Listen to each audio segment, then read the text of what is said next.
앙상화상이 산모리를 묻다라는 제목으로 책에 연되어 있습니다. 제목은 여러 가지 이름으로 전하고 있는데 어떤 책에는 이제 앙상화상과 여산오노봉 이렇게 제목을 붙이기도 있고, 그 여산의 온 수행성과의 대화를 통해서 선문단이 이루어지고 있는데, 칠판에 제가 본칙을 적어봤습니다. 이 34칙은 수시 본문이, 어느 국권선사에 수시 본문이 없고 바로 본칙이 바로 제시되고 있습니다. 먼저 본칙의 내용을 한번 교재를 통해서 한번 같이 볼까요? 칠판에 제가 원문을 써놨습니다만, 교재 213쪽에 봅시다. 벽암록 제34칙은 앙산해적선사가 어느 수행성에게 그 여산의 오로봉에 산모리를 한 적이 있는가 질문한 선문답을 다음과 같이 전합니다. 앙산화상의 어떤 수행성에게 질문했습니다. 책은 어디서 왔는가? 여기 이제 칠판에 있습니다. 어떤 앙산해적선사가 수행성에게 건미신처 그대는 지금 어디를 떠나서 지금 여기에 왔는가? 자, 여기에 나한테 찾아오기 전에 어느 곳에서 수행을 했는가? 이런 여러 가지 의미가 되어 있습니다. 어느 사람 밑에서 참선 수행을 하고 지금 나에게 찾아오게 됐는가? 또 행각 수행성들이 옛날에 유명한 선생들은 전부 다 산에 살고 있었거든요. 이 때문에 중국의 선불교는 사실상 중국의 전통적인 사상체계를 갖고 있는 문화, 여러 가지 그 풍토적인 문화를 지니고 있는 것이 뭐냐면은 산악형 족보입니다. 중국의 그 유명한 도교의 문화도 전부 다 중국의 유명한 오학을 중심으로 해서 도교의 신령스러운 도량이 만들어졌죠. 그래서 산꼭대기 보면은, 유명한 산꼭대기 보면은 도교의 전부 다 신전 같은 것이 만들어졌고, 또 산꼭대기에는 도교에서 신선이 놀 수 있는, 신선이 내려와서 유의할 수 있는 장소로 누각을 지어놨죠. 그래서 이제 유명한 신선들이 오면은 거기서 누각에서 바둑을 들고 유의하고 있는 이런 최상의 신선의 삶의 유의하는 공간이 전부 다 산으로 이루어져 있습니다. 그래서 이제 산악형 족보다 이렇게 표현하고 있는데, 논어에도 이런 말이 있거든요. 공야편에 보면은 지혜 있는 사람은 물을 좋아하고, 지자 요수라고 그랬죠, 그죠? 덕이 있는 사람은 산을 좋아하고, 인자는 요산, 이거 요자로 있습니다. 요산, 요수, 요산 이렇게 해서 중국의 사람들의 문화적인 풍토가 전부 다 산을 중심으로 해서 지혜와 덕을 전부 다 비유하기도 하고, 또 그러한 삶을 구체적인 산에서 우리가 선언에서는 전부 다 숭산이라든가 형산이라든가 여산이라든가 이런 산에다가 유명한 도량을 지어서 선성들이 제자들을 지도하는 수행의 제1공간이 전부 다 산악형 무교를 해주겠죠. 그렇기 때문에 산은 선성들이 지혜와 덕을 쌓는 수행의 도량이기도 하다. 그래서 이제 산을 중심으로 해서 많은 선성들의 선문답이 이루어지고, 또 산에 유의하는 그런 법문들이 이루어집니다. 지난번에 우리가 23칙에도 보면은 도곡화상하고 장경화상이 그 산에서 유산, 산에서 산놀이 하는 그 유명한 선문답을 우리가 공부했죠. 그래서 묘봉정이라고 하는 산 꼭대기를 이야기했는데, 묘봉정이라고 하는 것은 중국 선생들이 산을 유의한다라고 하는 것은 깨달음의 경지를, 최고의 깨달음의 경지를 이룬 것을 묘봉정이라든가 고봉정상이라든가 이렇게 표현하거든요. 세상의 깨달음을 이룬 경지를 바로 산에다 비유하고, 또 십자가도라는 중생이 살고 있는 세계는 바로 보살도를 해양하는 공덕을 해양하는 곳으로서 중생이 살고 있는 곳으로 이렇게 고봉정상과 십자가도 이렇게 향상문, 향하문, 상구보리, 가발인세 이런 비유를 전부 다 은유적인 표현으로서 다 제시하고 있습니다. 여기서 산에서 유의하고 있다 이런 말도 그런 의미니까. 그래서 그대가 지금 나의 고향에 오기 전에 앙산 해적선사회가 살고 있는 곳에 오기 전에 어디를 떠나서 왔는가, 어디에서 수행하고 있는가. 이게 이제 신처라고 하는 것은요, 유명한 자기가 수행하는 공간을 이야기하는데, 장소로 이야기한다면 안목이 없는 사람이 되겠죠. 대상 경계를 중심으로 해서 살고 있는 사람은 대상 경계에 속박되어 있는 언어를 벗어날 수 없죠. 그래서 이제 불교의 깨달음의 경지에는 진여일심이 지혜로 이루어지는 자기 본품사의 삶을 사는 사람은 시간과 공간을 초월해서 살아야 되는데, 어디에서 왔습니다. 자, 이 수행성은 뭐라 그래? 여산에서 왔습니다. 이렇게 제시했죠. 이 여산이라고 하는 것은 뭡니까? 장소죠.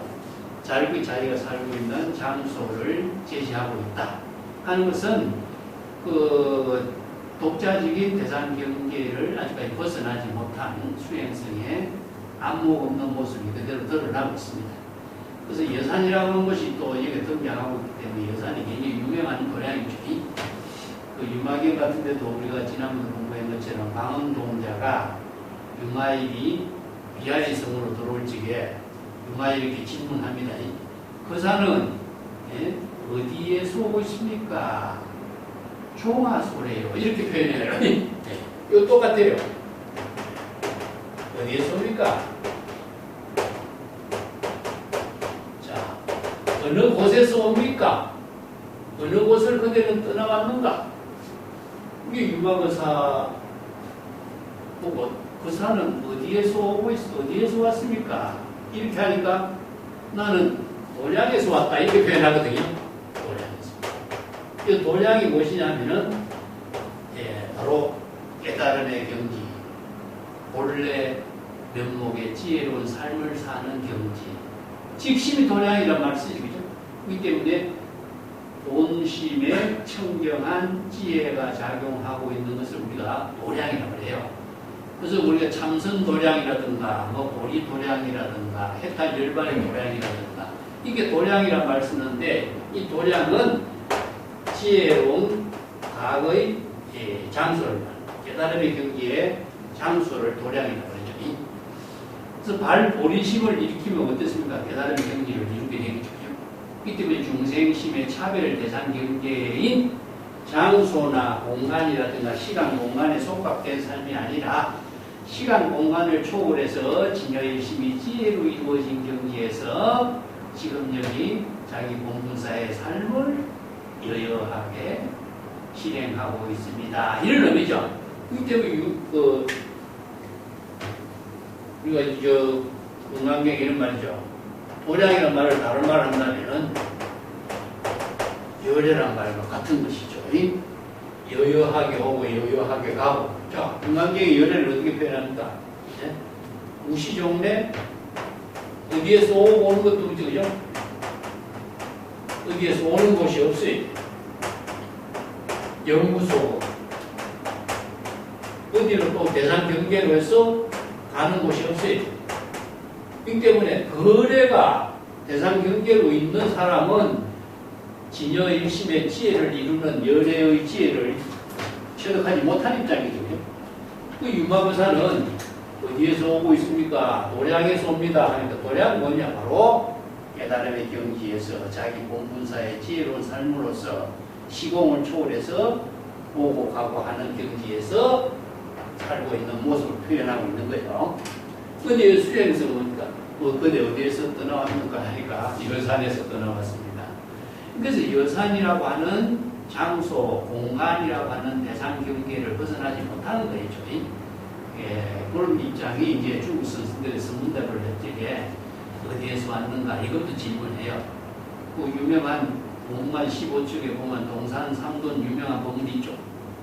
그 선사의 제자 동산 수초 선사가 그대가 어디서 들어왔는가 그래 말씀드리게 장소를 사도에서 왔습니다.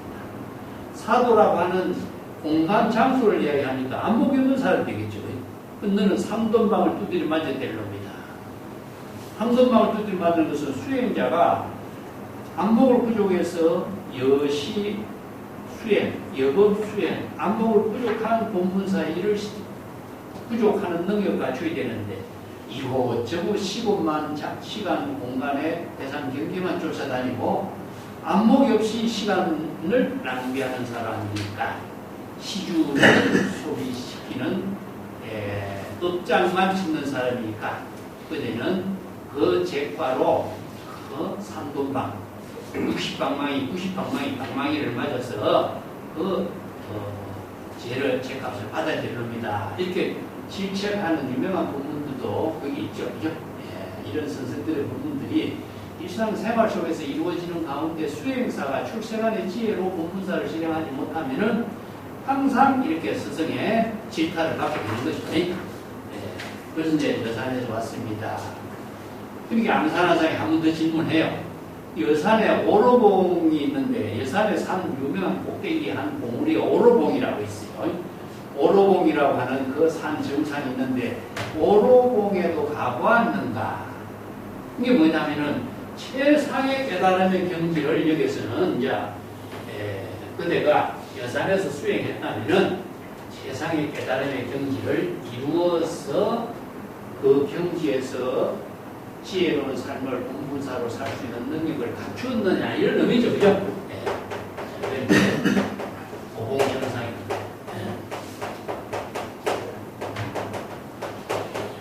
그걸 우리가 다른 이제 어록에서 보면은 묘봉정이라고 해요. 오로봉이라고 했지만 묘봉정이라고. 23층에서 묘봉정이라고 했죠. 그래서 이거는 최상의 깨달음의 경지를 말해. 비로정상이라고 그러네. 비로자나불에 우리가 산에 보면은 비로봉이 많죠, 그죠? 우리나라에 보면은 어느 산에 가고도 산 꼭대기는 뭐 있을까? 비로봉이 있어요, 우리나라, 그죠? 이게 불교의 경전에서 유래된 하나의, 근데 비로봉이라고 하는 것은 비로자나불의 깨달음의 경지를 비로봉이라고 해요.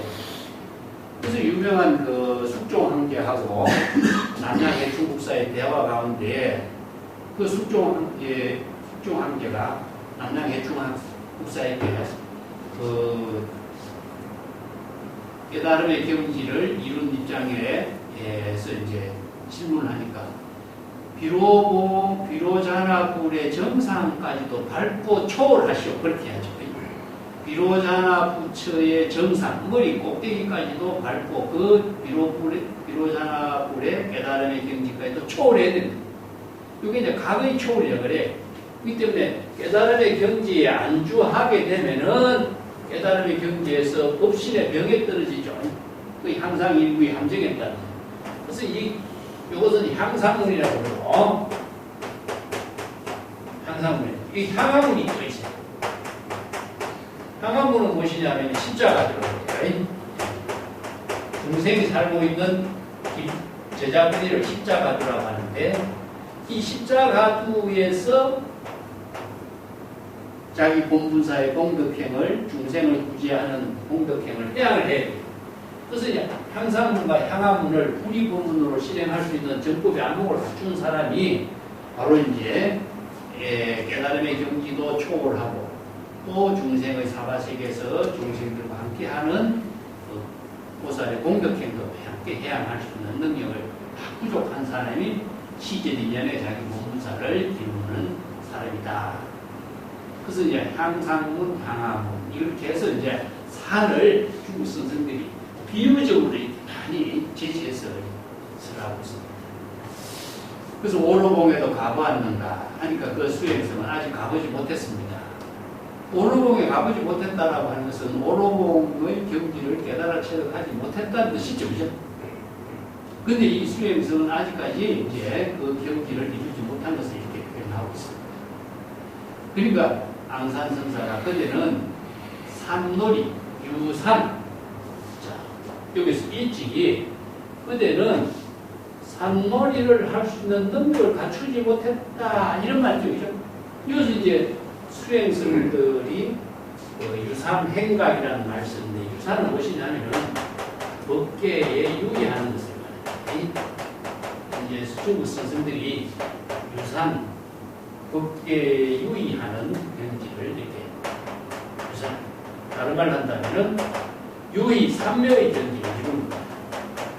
그래서 유의 삼매는 정법이 안목을 부족해서 시절 이전에 닿는 일체의 모든 인연, 일체의 모든 법을 자기 본분사를 공덕행으로 실행하는 것이고요. 그게 바로 법기 선열의 법락을 이루게 하는 것이기 때문에 유의를 할 때 법기 선열의 법락을 이루는 것이다. 그 유명한 이제 유마경에도 이게 법락에 대해서 논문이 쭉 있죠. 이 법락을 이루는 것을 바로 유의라고 해요. 이게 시절 인연에 자기 본분사의 모든 삶이 법피 선열을 이루는 유의 삼매의 경지에서 본분사를 이루는 것이지 바로 출생한 지혜를 부족한 입장에서는 일체의 차별 대상 경계를 초월해서 법피 선열의 본당을 이룬 경지를 부족한 능력을 갖추도록 하는 것. 그래서 앙산이 이제 그 수행성에게 그때는 아직까지 법피 선열의 본락을 이루는 유의 삼매의 경지를 이루지 못한 것인가? 못했군. 그 산놀이를 하지 못했다. 이런 표현을 하는데, 그 중국에는요, 이런 산놀이 이야기가 굉장히 많아요. 그 약산 유음선사 같은 경우도 산에 올라서 산과 놀이하면서 크게 법피 선전의 법락에서 스스로 그 환희심을 이루는 그런 그 본문을 써라기도 하고, 동산장자상 같은 경우도 그런 이제 법피 선전의 법락을 이룬 그 본문들을 어록에 자주 전하고 있습니다. 내가 그런 카드 정리를 내가 나름대로 좀 많이 해봤는데, 문선사도 그래요. 어떤 수행수님, 어떤 것이 자기 학인의 자기 본래 면목입니까? 하니까, 유산, 그대가 산에 유의하고, 물에서 즐거운 삶을 법락으로 이루는 경지를 체득하라. 이렇게 표현해요. 이게 자연이죠, 그죠? 이게 시절 인연에 따라서 산과 물은 일체의 바로 자연 그 자체를 말해요. 이게 더 상선약수라고 해야 하는지, 물은 위에서 밑으로 흐르는 것처럼 항상 스스로의 정화작용을 하고 있는 거거든요. 이게 산도 마찬가지로 일체의 외부의 힘에 의존하지 않고 자체적으로 고고한 모습의 생명의 작용을 그렇게 자연 그대로 실행하는 그 모습을 이제 산과 물로 이렇게 표현한 것이 중국 사람들은 요산, 요수 이렇게 이제 강조하는 거죠. 이런 산술에 대한 유의하는 경지를 중국 선생들이 많이 하는데, 이 어로 보면 이런 말이 있어요. 산이 너무 높아서 산이 유명한 것이 아니라 산에 훌륭한 선성이나 도사가 삶으로 해서 그 산이 유명하게 된 것이다. 이게 산이라고 하는 것은 모든 곳에 다 산이 있는데 왜 하필 그 숭산이라든가 여산이라든가 이런 산을 우리가 지목하게 되는가 하면은 그곳에 유명한 사찰이 있고 그 사찰에 유명한 선생이 살고 있고 그 사찰에서 도인이 많은 사람들과의 지혜의 법문을 설할 수 있는 공덕을 해양하는 인연을 나누는 곳이기 때문에 그 산이 많은 사람들에게 도를 이루는 하나의 공간으로 유명하다. 이렇게 이야기하는 거예요.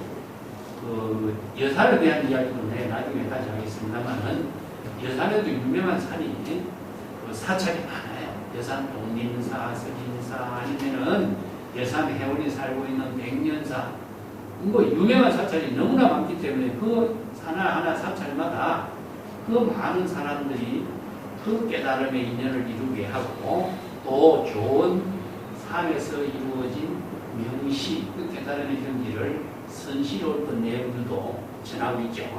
그런 점도 나중에 제가 조금 이따 소개를 하겠습니다. 그 앙산 해적선사가 또 다른 본문에는요, 그대는 어디에서 왔는가 어떤 수행성이 중요해요. 이렇게 서천에서 왔습니다.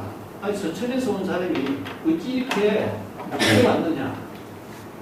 서천에서 멀리 온 사람이 빨리 오지 않고 어찌 늦었느냐? 이렇게 질문하는 거죠. 이걸 왜 이런 표현을 했느냐 하면은 시간과 공간을 초월한 거죠. 그죠? 서천이라는 장소를 대상으로 두는 것이 아니라 서천이라는 장소가 지금 여기에서 시공을 초월해서 이루어진 경기를 이렇게 깨달아 체득하도록 제시했어요. 그러니까 이제 너무 늦었다 하니까 그 수행성이 뭐냐? 산에서 유의하고 물과 함께 유의삼배의 경지의 삶을 살다 보니까 그렇습니다. 그 재산을 순례하고 산수의 뛰어난 경치를 유의삼배의 삶으로 살다 보니까 여러 선식을 참모하는 인연을 갖다 보니까 이렇게 늦었습니다. 이런 대답을 하는 경우도 있어요. 이 때문에 수행성들을 찾아가는 행각 수행을 발초참연이라 그러죠. 그 불풀이 가시아까 이렇게 배치면서 고성들을 찾아다닌다 이런 표현을 해요.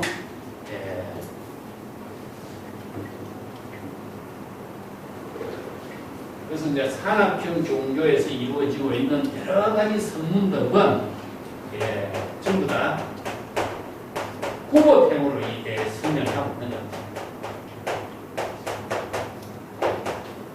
이 원래 발초참연이라는 말은요, 환경의 부분을 발진경경이, 발진경기 이런 말을 써요. 중생의 번뇌망령, 진이는 이 번뇌망령, 육근육진의 모든 대상 경계를 다 뿌리치고 진여인심의 지혜를 깨달아 체득하는 이 법문인데 환경에서 이 법문을 써야 돼요. 그런데 중국 선생들이 이걸 말을 바꿔. 이 풀이죠. 이거 중생심의 분내 망념의 풀을 해치고 참현, 바로 불법의 현지를 깨달았게. 그것은 이제 두 가지가 있어요.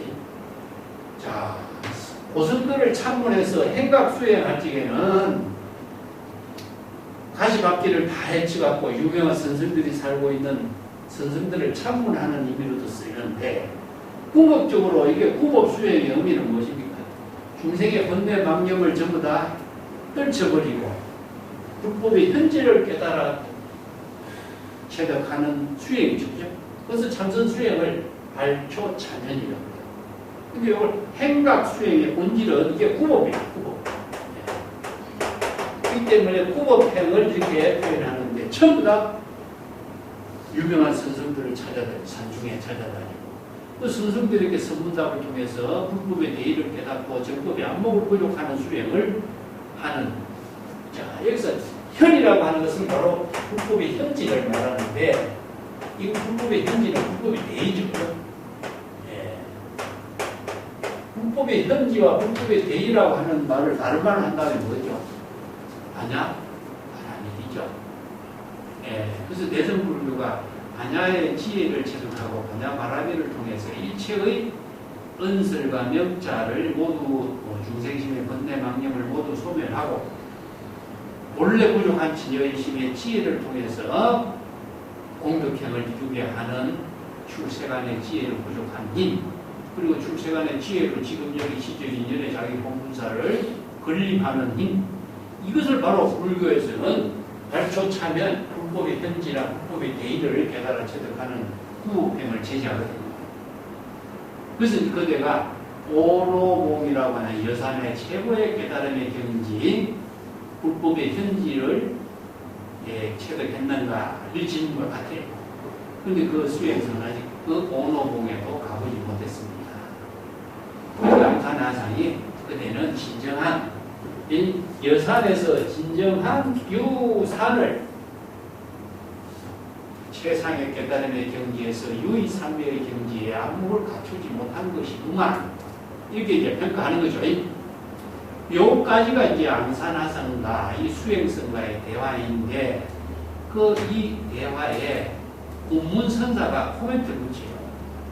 그래서 여기에 운문선사가 맨 마지막에 이 말은 모두 다 자비심으로서 설한 낙초지담이다.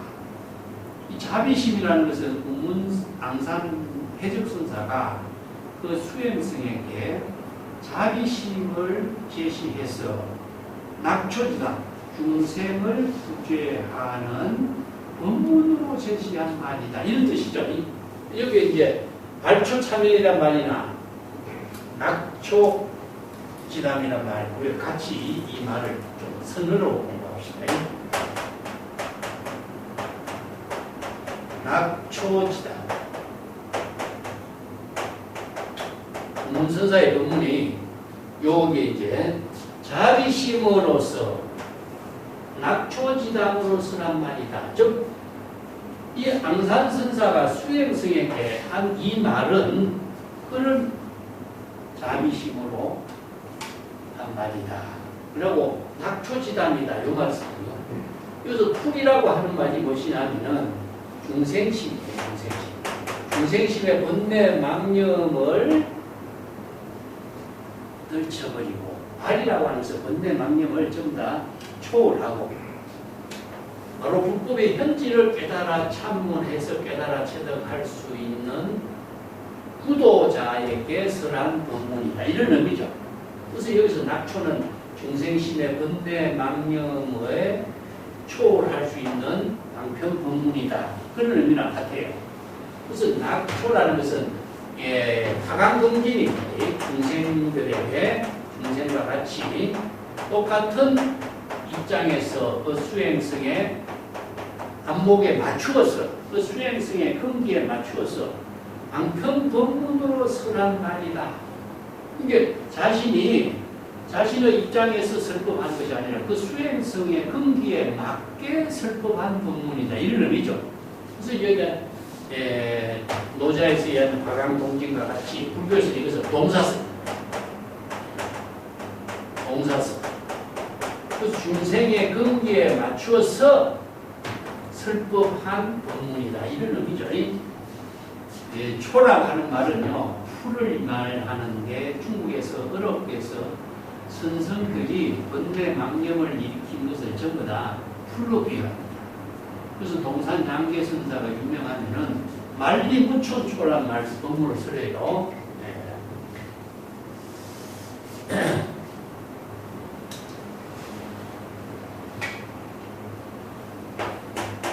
유명한 법문이야.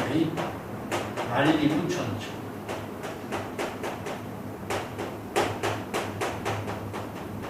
행각수행 이렇게 이해합니다. 그대로 행각수행을 떠나는데 어디로 가는가? 만리, 천리, 만리밖에 풀이 없는 곳으로, 조그만 풀도 없는 곳으로 행각수행을 해야 한다. 이런 말이죠. 자, 이게 뭐냐면은 이거 중생의 세계를 말이에요. 중생심으로 번뇌 망념이 이루어진 세계를 풀로 비유를 한 거거든요. 그러면 중생심의 번뇌 망념이 없는 곳으로 행각수행을 하려면은 출세간지혜를 부족하는 행각수행을 하라. 이런 뜻입니다. 우리가 참선수행하고 불법 공부를 하는 사람은 세간법을 배우는 건 아니거든요. 출세간법을 부족하는 것이고, 중생심의 생사윤회를 해탈하는 법을 배우는 것이 불법이고 참선수행이고 구도행위지, 세간법을 배우는 것이 구도행위 아니기 때문에 세간인 사람들이 찾아다니는 장소나 시간, 공간을 향해서 가는 것은 구도자가 아니죠. 그래서 구도자는 출세간의 지혜를 부족하는 수행을 해야 되기 때문에 출세간의 지혜를 부족하는 법문은 무엇이냐 하면은 바로 방편 법문이다. 그래서 여기에서 낙초지담이라고 하는 것은 출세간의 지혜를 부족하는 앙산해적선사의 방편 법문이다. 이런 말입니다. 우리가 열애설 이체법이다, 불법이다. 이런 말 쓰거든요. 건강경에 나오는 얘기죠. 열애가 설하는 일체법이 모두 다 불법이라고 하는 이유는 무엇이냐? 열애가 설하는 방편 법문을 말한다. 열애가 설하는 방편 법문의 내용이, 일체법은 열애가 설하고 있는 일체의 모든 방편 법문을 여기서 일체법이에요. 그렇기 때문에 열애가 선하는 방편 법문은 출세간의 지혜다 이런 뜻입니다. 출세간의 지혜를 체득하는 법문이다. 그 열애가 설하고 있는 출세간의 지혜의 법문은 뭐냐? 불이 법문이다. 생사를 해탈하게 하는 법문이다. 이런 뜻입니다. 생사 해탈하게 하는 법문이다. 그렇기 때문에 생사를 해탈하도록 설한 법문이 무엇이냐? 부처의 지혜를 깨달아 체득하는 법문이 되기 때문에 불법이 되는 거예요. 그렇기 때문에 여기서 중생심의 모든 번뇌 망경을 생사윤회하는 고통을 모두 벗어나서 열애가 선하는 방편 법문을 통해서 생사해탈을 하는 것이 무엇이냐? 바로 제불열애가 설법한 방편 법문이죠. 그렇기 때문에 이 방편 법문이 무엇이냐 하면은 만리 밖에 풀이 없는 곳을 향해서 후도행을 하여라. 그렇기 때문에 중생의 번뇌 망령을 모두 다 해치고 불법의 현지를 깨달아 체득해서 정법의 안목을 구족하는 수행자가 되도록 하라.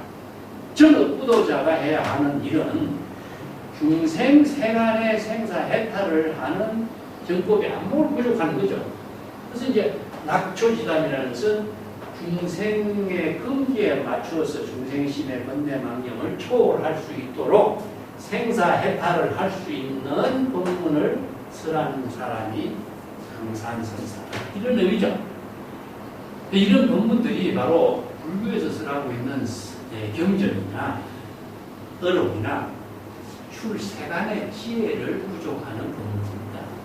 세간법에서 생사윤회를 해탈하지 못하기 때문에 출세간법을 부득이 방편 법문으로 설하는 것이 불교의 경전이고 중국 선생들의 법문들이죠. 그러면 세간법을 이야기한다면 불법을 이런 이야기 할 필요 없는 거죠. 그래서 불교의 경전과 어록, 논서들은 전부 다 출세간법을 이야기합니다. 그래서 불법이라고 하는 말은 부처의 지혜를 이루고 중생심에서 해탈해서 부처의 지혜를 깨달아 체득하는 법문이라는 뜻입니다. 그래서 불법을 부족하도록 설하는 법문이 바로 이런 선생들이 제자들을 지도하는 법문이다. 이런 내용으로 이제 이 본칙의 내용을 지금 설하고 있는데 조금 교재를 통해서 자세히 조금 더 살펴보도록 하겠습니다.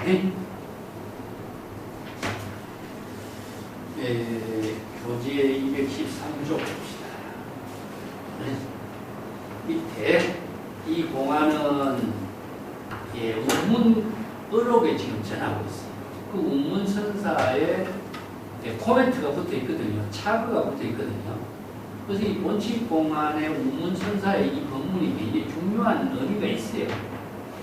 그래서 이제 여기에 벽안록에 이 한칙공안으로 제시해서 수행성들에게 이 한칙공안의 안목을 체득할 수 있도록 이런 법문을 설했는데 그 앙산해적선사는 유명한 위산영우선사의 제자시죠. 위양종을 이룬 중국 선불교의 오가 동풍에 최초로 독자적인 종지를 제시한 선생들이 위산영우선사하고 앙산해적선사예요. 그래서 이 스승과 제자의 이름을 붙여갖고 위양종이라고. 그래서 특히 이제 위양종의 법문에 유명한 것은 원상을 제시하는 법문이 이제 독자성을 지니고 있는데 앙산해적선사의 제자 가운데 우리나라의 고려 시대 신라 말기 고려 초기에 순지선사가 있었죠. 순지선사 같은 분이 이런 원상을 전수해서 중국 신라에 전한 유명한 사람이었습니다. 자, 위산영우선사의 제자 가운데 향음지한선사, 영음지근선사 이런 유명한 또 선생들이 여럿이 있어요. 향음선사 같은 경우는 어떤 사람이냐면은 남양 해충국사 밑에서 해충국사에 토굴에 가서 참선 수행해서 깨닫고 대나무가 부딪히는 돌멩이가 부딪히는 소리를 듣고 문성오도했다는 그런 유명한 사람이죠. 그대가 부모 미생 이전에 본래 면목을 깨달아 체득해서 나에게 제시하라. 스승이 이런 과제를 주니까 아무리 자신이 알고 있는 견해를 제시해도 유산영우 선사가 그것은 남의 말을 지식을 통해서 하는 말이고 정지, 스스로 깨달아 체득한 입장에서 제시하지 못한 말이다. 이렇게 뿌리치니까 나는 금생에 도를 이룰 수 있는 인연이 없나 보다. 포기하고 해충국사가 살고 있는 토굴에 가서 공부하고 있다가 우연히 청소하다가 대나무에 돌멩이가 부딪힌 소리를 듣고 문성원 그 소리를 듣고 도를 이루었어. 그래서 오도성을 설하죠. 그 오도성을 설해서 스승에게 이제 은혜를 갖기 위해서 찾아가서 인사를 하는데 그 유명한 그 앙산해적선사가 그 위안종의 종주적인 역할을 하고 있죠. 그래서 앙산해적선사가 위산영우 선사에게 최고의 신임을 받고 있는 사람이에요. 그래서 앙산해적선사가 얼마나 큰 신임을 받고 있냐면은 앙산해적선사가 하는 법문 하나하나가 전부 다 위산영우 선사가 인정을 해주고 검증을 해주면서 오히려 위산영우 선사의 안목을 능가하는 입장에서 앙산해적선사가 다시 설법을 하는 이런 의록의 자료들이 많이 전하고 있어요. 그래서 이제 나중에 위산영우 선사가 앙산해적선사에게 이런 대화가 있습니다. 해적, 앙산이 자기 스승에게 이런 말이에요. 해적은 자기 자신의 이름을 표현하는데 제가 깨달아 체득한 그 여러 가지 일상생활의 모든 일, 일기지사입니다.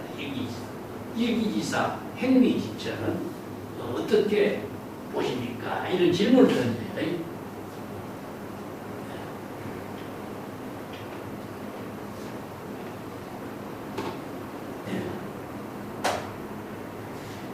일기지사.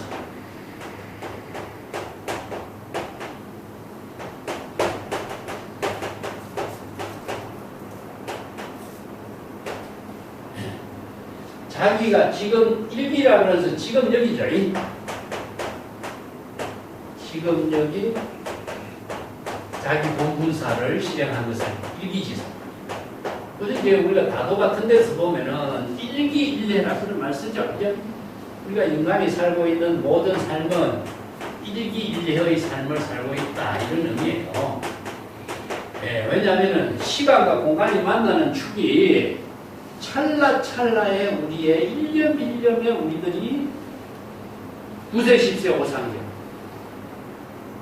삶이 이루어지고 그렇기 때문에 지금 여기에 살고 있는 자기 본분사는 찰나찰나 일념일념의 본분사의 지혜가 이루어지고 있고 본분사가 실행되고 있는 거죠. 그러한 경지의 행리라고 하는 것은 행주자와 의묵동정뿐만 아니라 신식의 작용, 마음 작용, 또 지혜로 자기 본분사를 실행하는 매사, 이거 전부 다 행리라고 그러는데 그 이 행리에 대해서 어떻게 평가하십니까?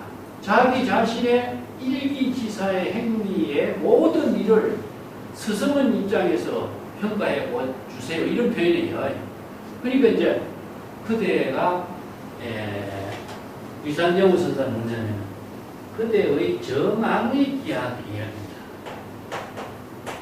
기하게 여기는 것은 무엇이냐? 그대가 바른 안목을 부족한 것이다. 나는 그대가 바른 안목을 부족한 것을 귀하게 여기지 그대의 행위에 대해서는 설하지 않겠다. 불설이다.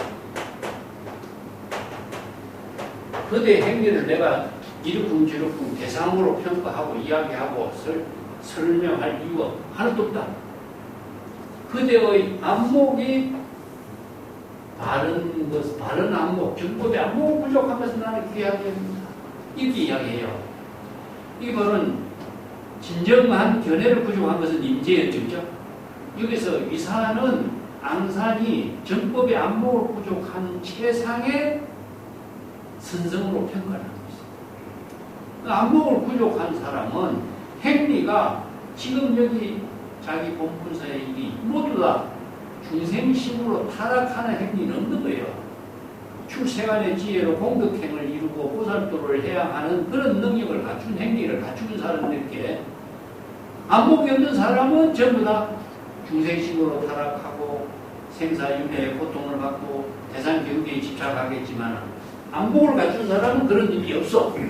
그렇기 때문에 수행의 모든 것을 인정하니까 진정견해를 진정견해를 부족한 사람은 바로 생사해탈을 마친 사람이다. 이런 뜻이고요. 중생심으로 생사해탈의 경지에 타락하지 않는 능력을 갖췄기 때문에 생사를 초월한 경력을 다 부족한다. 이게 일대사 생사대사를 해결하는 모든 수행을 마친 사람이에요. 요필이라는 거죠. 생사대사를 모두 마친 사람이다.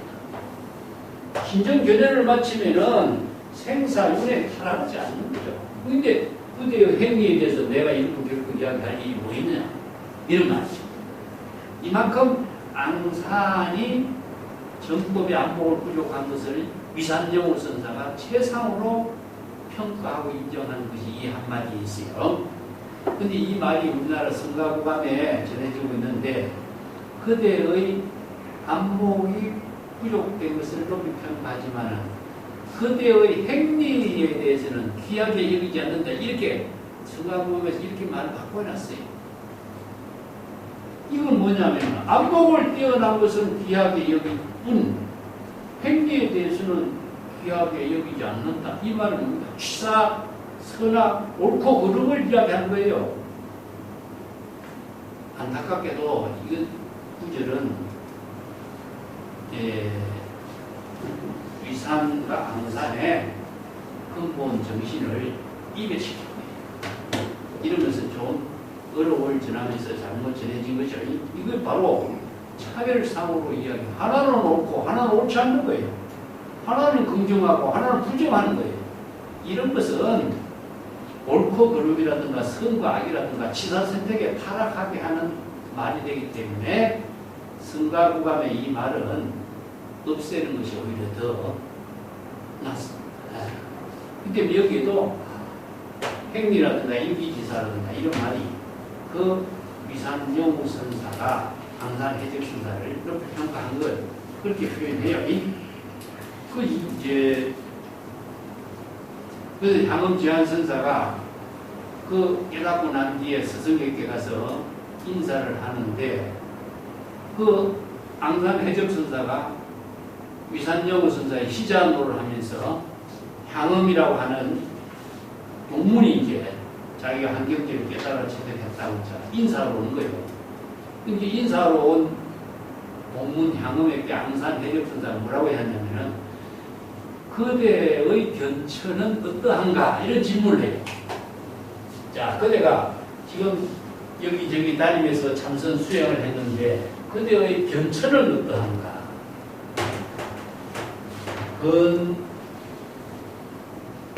그대가 깨달아 체득한 견처는 어떠한가? 자, 견처는 무엇이냐? 정법의 안목이거든요. 정법의 안목을 부족한 입장을 한번 제시해보라. 이런 뜻이죠. 정법의 안목을 부족한 입장을 한번 제시해보라. 그러니까 앙산이 이런 질문을 던지니까 향음이 개성을 해요. 작년의 가난은 진정한 가난이 아니요. 금년의 가난은 비로소 가난한 경지를 이루다. 자, 여기서 금년,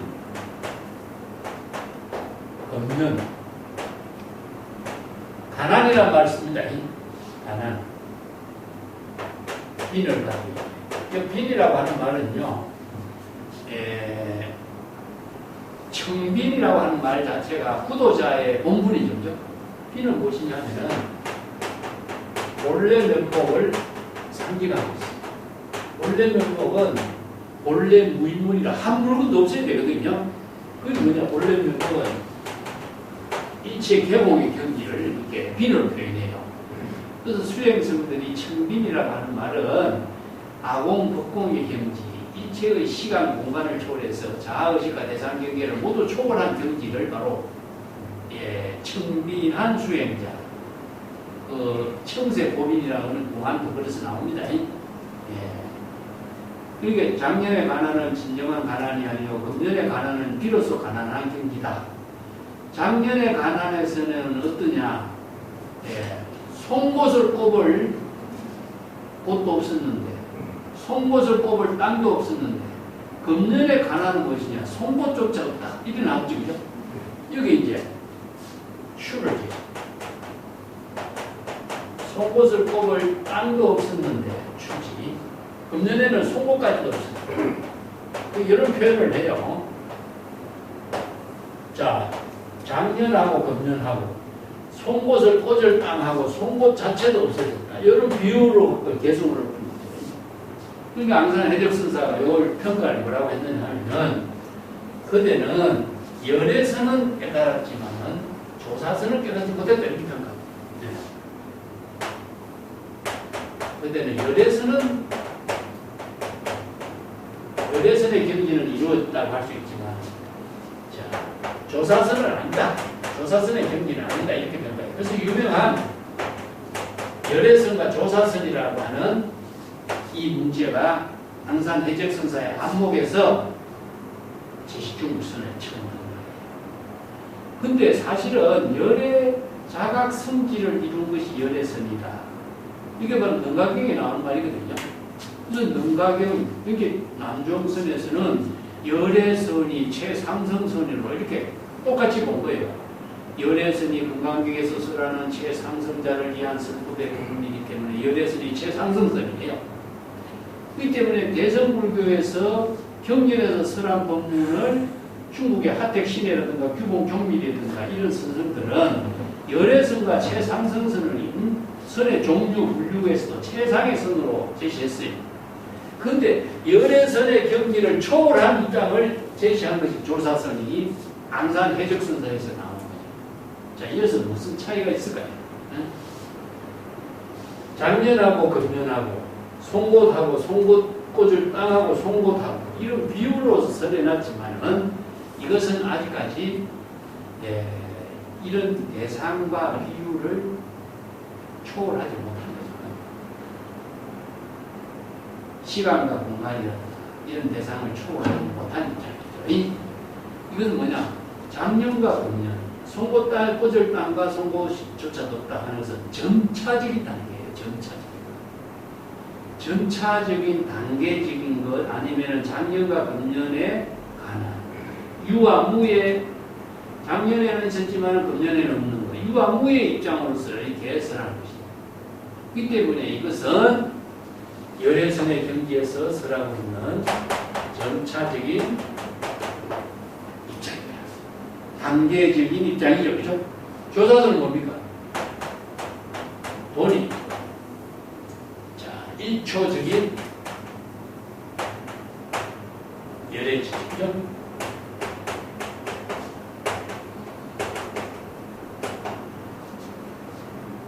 바로 일체의 모든 단계라든가 비교라든가 이런 점차적인 사고라든가 이것이 초월입니다. 그래서 이제 조사선이라는 것은 불성이 전체로 작용하는 경지를 조사. 그 유명한 부분들이 그래서 앙산 해적선사에 의해서 중국의 조사선에 이런 새로운 정립이 이루어져요. 똑같은 조사선의 선생들이 수행한 경지지만은 안목에 따라서 그 문제점들을, 동문의 문제점들을 바르게 지적하고 바른 방향으로 제시할 수 있는 능력을 갖춘 사람만이 바로 앙산이다. 이런 의미예요. 교재에 봅시다. 교재 214쪽에 한번 보세요. 그 조상집에 보면은, 그 인재를 보면요, 위산과 앙산의 권위를 빌려가지고 인재의 부분을 객관적으로 증명하는 내용들이 많아요. 그래서 앙산 소설가라고 그러죠. 앙산 소설가라고 하는 부분은 무엇이냐면은 그 뛰어난 안목으로 선생들을 평가하고 바른 지혜를 제시하고 있다. 이런 의미로서 항상 소설가라고 이런 부분을 하고 있는 거죠. 유명한 조당기의 양산의 법문이 있는데 그걸 내가 소개를 한 214페이지 읽어봅시다. 그대들 모두 각자 빛을 돌이키고 자신을 되찾도록 하라. 이 빛이라고 하는 것이 해강강도란 말씀입니다. 참 어려운 법문인데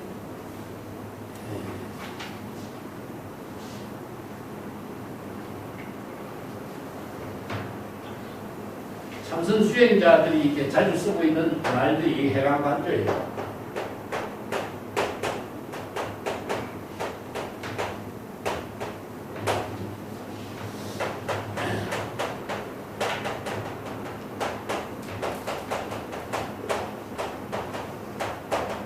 영불수행에서 광법문 자성하고 이 같은 내용이에요.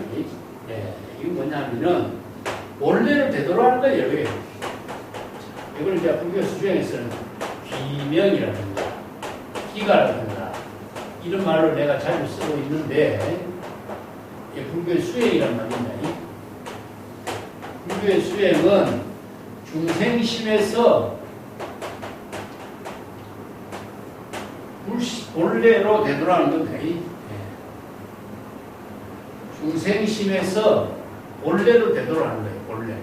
진여 본심으로. 진여로 되돌아간 걸 이렇게 불교의 수행이라고 해요. 이게 불교는 무수무정이라고 쓰는데 다른 데 가서 만약 신경에서 자시하고 있는 말이 무지영무등이란 말 쓰죠. 지혜라고 하는 것을 대상으로 얻는 것도 아니고 깨달음을 대상으로 얻는 것이 없어. 얻을 수 있는, 왜냐 이무소도 없고 대상으로 얻을 수 있는 대상 경계로 얻을 수 있는 것이 아무것도 없기 때문에 어느 문자 속에서도 대상으로 얻을 수 있는 것도 아니고 또 사량 분별 속에서 얻을 수 있는 것도 아니고 구법해서 얻을 수 있는 것도 아니고 자선 수행해서 얻을 수 있는 것도 아니. 그래서 이제 수행을 잘못하는 사람은 전부 다 구도 구법이니까 대상 경계에서 얻으려고 하고 있어요. 이게 뭐냐? 불법의 현지를 몰라. 현지는 뭐냐? 반야의 지혜를 이루는, 반야바라밀의 지혜를 이루는 불법의 현지를 모르기 때문에 이런 거예요. 이 반야의 지혜를 이루는 것은 진여 본심에 부족된 지혜를 이루는 것을 말하거든요.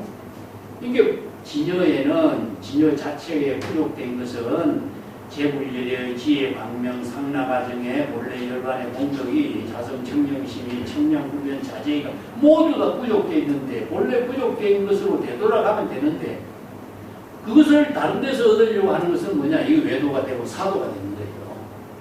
그렇기 때문에 여기에서 해강반교란 말은 이 빛이라고 하는 것이 무엇이냐면요.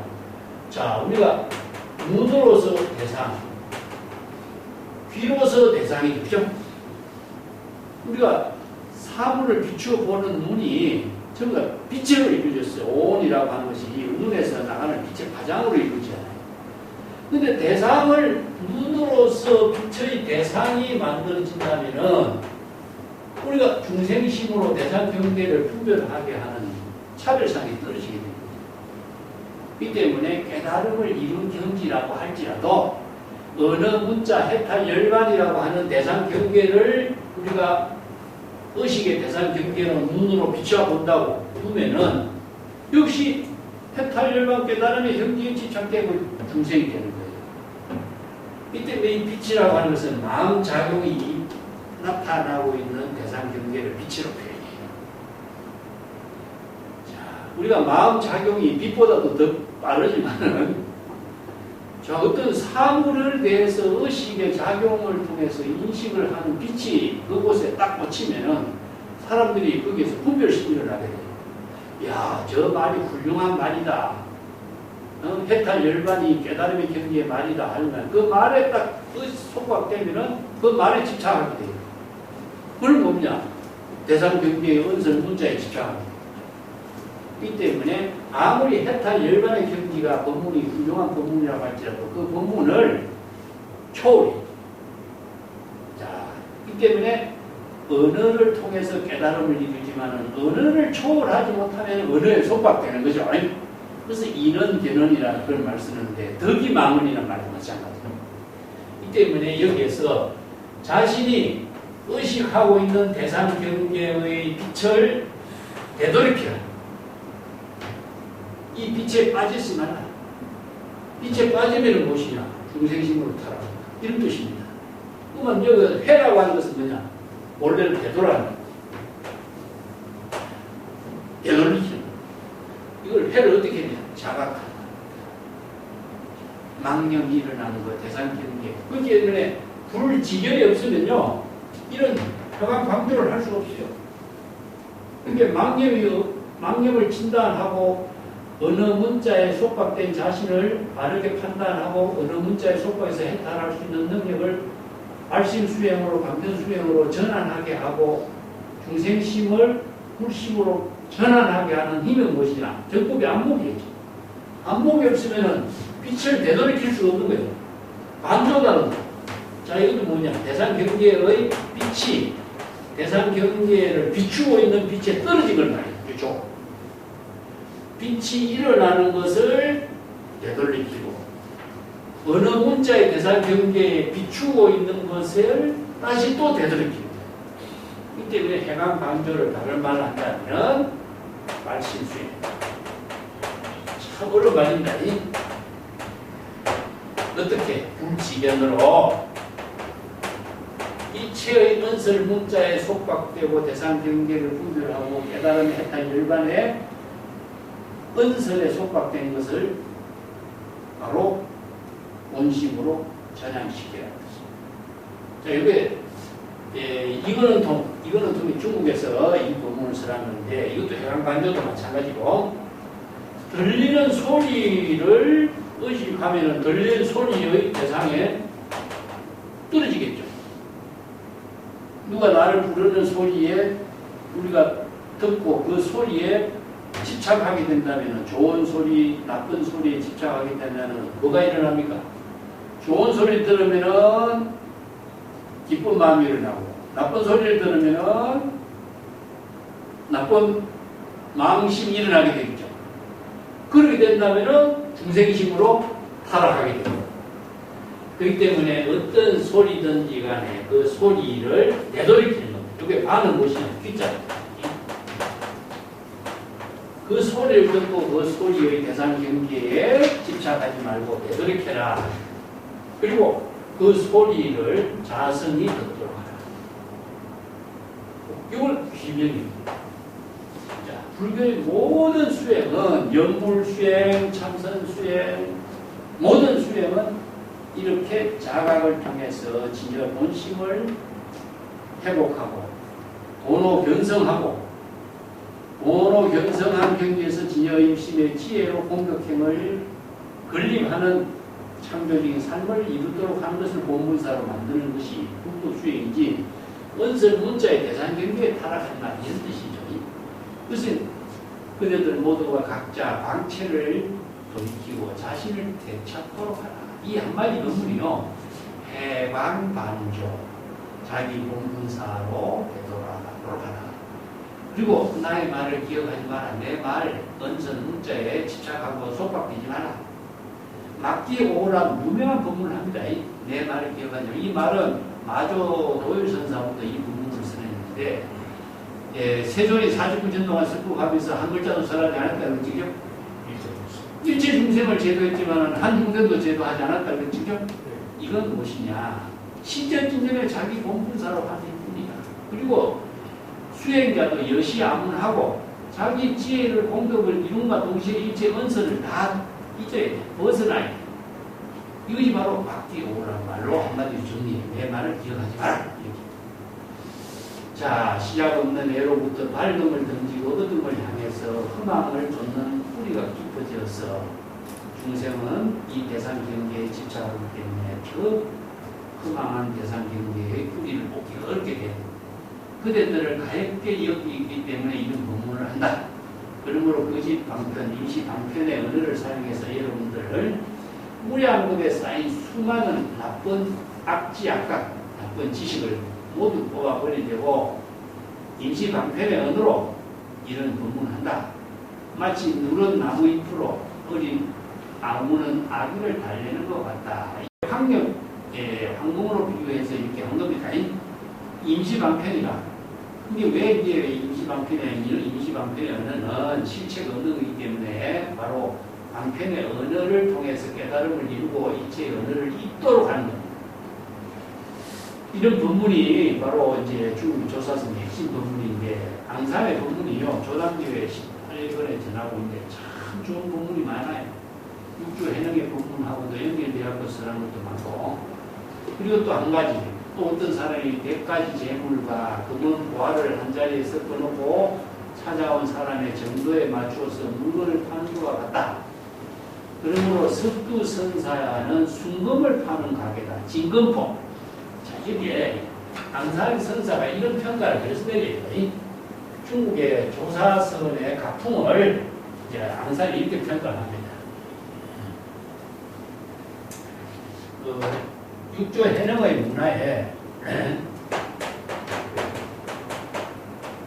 두 갈래로 나눠지거든요. 청원계통이 나눠지고, 청원계통이 뭐냐면 석두예요. 석두계통으로, 석두희천으로 이제 법맥이 나오죠. 그 다음에 해양.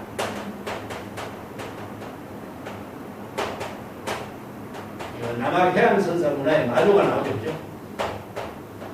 그래서 이제 나조와 석두 이 두 사람은 강호라고 해요. 강호. 호남하고 강서지방에서 역할을 했습니다. 강호 두 선성을 친결하지 못하면은 수행자라고 할 수 없다. 그래서 석두이천의 문화가 약산유음 선사라든가 뛰어난 인물들이, 그래서 이게 조동종이라고 이런 종풍이 나오죠. 그죠? 마조의 문화에서는 그러니까 위산영우라든가 황벽이라든가 임재종 이런 두 종파가 나오죠. 그래서 이 중국의 양대 산맥을 이루네요. 그래서 이제 석두이천 선사의 그 법문들의 핵심이 뭐냐면 순수선이다. 순선이라고 해요. 순수한 선이다. 이런 의미를 해요. 근데 이제 마조의 문화에서는 무엇이냐, 뭐 여러 가지 좀 잡다하다. 그래서 이제 이걸 왜냐하면은 마조의 문화에 수없이 많은 다양한 직업의 인물들이 추가해서 선지시키게 돼요. 사냥꾼도 있고 뭐 거의 수없이 많은 직업의 인물들이 뭐 많아요. 그래서 이제 이런 표현들이 나오는데, 이것을 가지고 역전시켜준 사람이 누구냐? 앙산이요. 그래서 석두선사는 순수한 선을 제시한 순금, 진금포다. 그렇지만은 우리 앙산, 마조의 법명을 읽은 앙산의 법문에 수많은 물건을 파는 자파점이다. 자, 순금을 파는 사람은 순금밖에 못 사지만은 우리 자파점에 오면은 순금도 살고 어떤 물건도 마음대로 살 수 있다. 이런 의미예요. 역전됐죠. 하나는 순수의 의미가 있지만 자파는 무엇이냐? 모두 포괄적인 의미도 있습니다. 그래서 앙산이 이런 뛰어난 법문을 하고 중국에 열애선과 조사선, 진금포와 자파포 이런 표현들이 나와요. 그래서 앙산의 안목이 새로운 또 조사선의 세계를 때려주고 있다. 이런 의미죠. 그래서 내 말을 기억하지 말라. 이런 법문하고 또 앙산의 법문이 이렇게 중국 선생들에게 주목을 받고 있는 내용들입니다. 앙산이 얼마나 뛰어난다면 미륵 내원궁에 가서 설법하는 이런 법문도 우리가 문관 같은 게 공부를 통해서 공부해 봤습니다. 자, 원칙을 한번 더 자세히 검토해 보겠습니다. 앙산이 수행생에게 요즘 어디 들어왔는가? 수행생의 행각 스님들에게 선지식이 던지는 질문인데, 수행생의 안목을 점검하는 거죠. 많은 선생들을 참고해서 그대가 어떠한 안목을 부족했는가. 여기서 이제 한 번 딱 질문을 던지면은 그 질문 하에 수행생의 대답에 대해서 그 안목을 부족한 입장이 전부 다 드러나죠. 근데 그 수행성은 여산에서 왔습니다. 그래서 여산이라고 하는 것이 중국의 강서성의 그 유명한 그 절경지, 명성지로 유명하죠. 그죠? 사찰도 많고, 이곳에 응거한 유명한 명사들도 많고, 또 시인들도 많고, 그래서 여산은 중국 불교의 많은 선불교의 역사를 남기고 있는 곳이죠. 그래서 내가 그 여산 해원사의 이야기 조금 언급을 했는데, 215페이지 봅시다. 여산에서 왔다고 정직하게 대답하니까, 그 여산에 오로봉 가봤는가, 가보지 못했다, 이런 것을 했죠. 그, 여산의 오로봉은 여산의 유명한 산공원인데, 그 최상승의 깨달음의 경지를 그대는 체험했는가? 이것을 이제 은유식으로 질문한 거죠. 그래서 여산의 이야기가 나왔으니까 여산 이야기를 조금 봅시다. 여산은 강서성 북쪽에 있는 백년사에 여산 해원법사가 응거한 곳으로 유명했죠. 이 해원법사가요, 구마라접 시대의 인물인데, 사문 불교 왕자로, 사문은 왕자에게 예를 올리지 않는다, 이런 글도 썼고, 그 여산 해원선사는 유명한 여산에서 살고 있는 고승이긴 하지만은 불법의 핵심을 공부할 수 있는 인연이 없었어요. 그래서 불법의 핵심을 공부하려고 자기 제자를 구마라접에게 편지로 보내요. 그래서 이제 편지로서 그 질문하고 대답하는 이런 인연을 갖고 있어요. 그렇지만 이제 구마라접의 반야의 지혜를 체득하는 이런 모든 핵심을 여산은 체득하지 못한 것이 여산의 그 자료를 통해서 우리가 보면 그렇습니다. 근데 여산에 또 도사로 유명한 것이 유교에 유명한 도연명하고 도교에 유명한 도사 육수정이라는 사람이 그 여산 해원선사가 그 여산에 응거하고 있으니까 찾아가서 대화를 나눴다는 그 호계삼소의 고사가 있죠. 근데 세 사람이 만나서 도담을 나눠서 집으로 돌아가는 인연이 되었을 때 여산 해원선사가 이 두 사람을 마중을 하는데 그 백년사를 지나는 계문이 호계예요. 근데 여산 해원선사가 호계를 30년 동안 넘지 않았는데 이 두 사람을 마중하면서 호계를 건넜다. 그래서 호계의 다리 위에서 태산을 웃었다. 이런 이야기가 이제 있죠. 이게 뭐냐, 중국의 응거론적인 사고예요. 중국에는 응거의 사상이 굉장히 강해요. 그래서 중림 7년이라든가 이런 응거 수행자들이 도를 이루는 문화가 중국에는 산악형 종교로서 굉장히 존경받는 이런 문화가 있었습니다. 그래서 이제 호계삼소의 이야기가 전하기도 하고, 여산에 또 유명한 이야기가 누굽니까? 소동파 이야기가 나오죠, 그죠? 여산 동림사에 살고 있는 삼총선사를 찾아가서 무정설법을 질문해서 대도를 이루죠. 이 무정설법. 그래서 무정설법으로 도를 이룬 사람이 동산양배선사라든가 여러 사람이 있어요.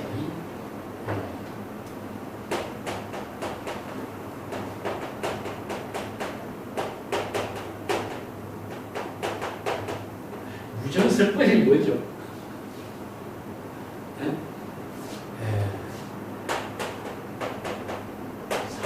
산천초목이 모두 다 설법하는 것을 무정설법이라고 해요. 이게 뭐냐면은 중생심의 감정이 들어가지 않는 거죠. 그죠?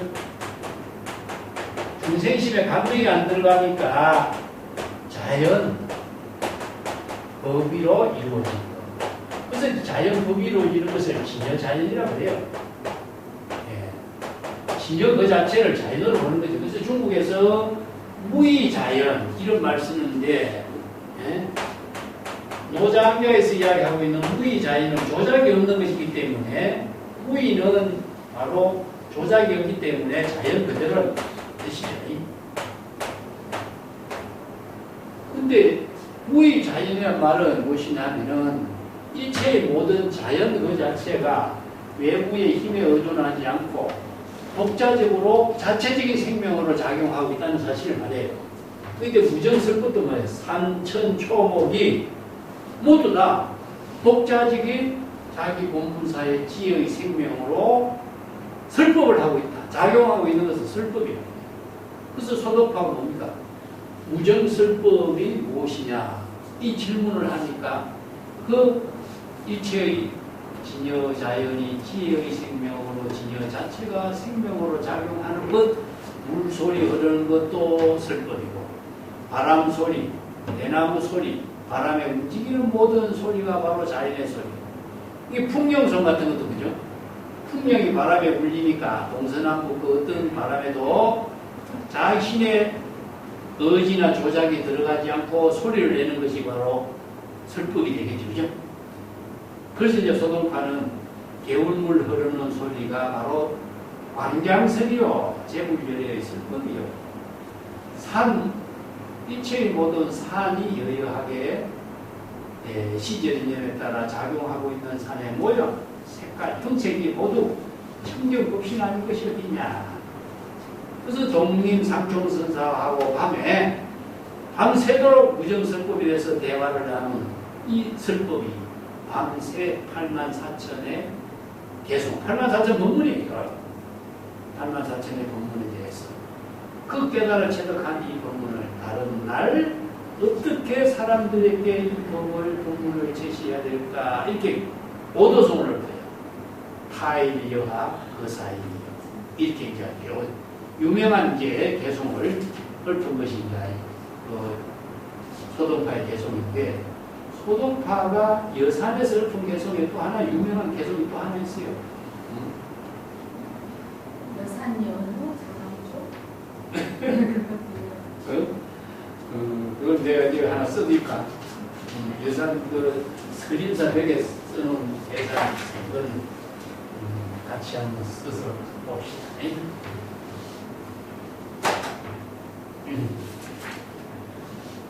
여산에 보면은 동림사, 서림사가 있는데, 서림사 벽에다가 쓴 유명한 시라서 이제 서림사 벽에 쓴 시라 그래요. 행간, 옆으로 볼 때 모든 산봉우리가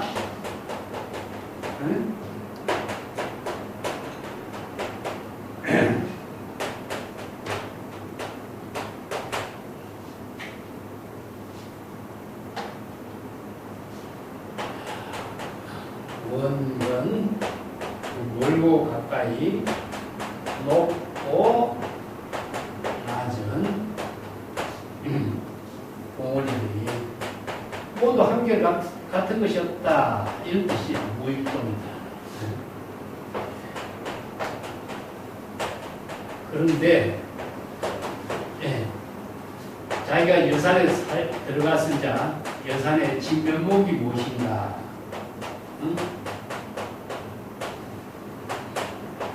이것을 화두로 이제 제시합니다.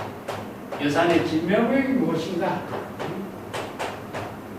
그걸 화두로 제시해놓고, 지연, 신재, 단지 이 몸이 여산에 있기 때문에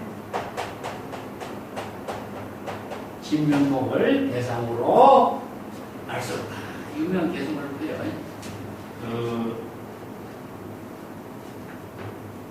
소동파의 이 시가 백거이의 대림사의 매화꽃을 보고 읊은 시하고 조금 내용이 비슷해요.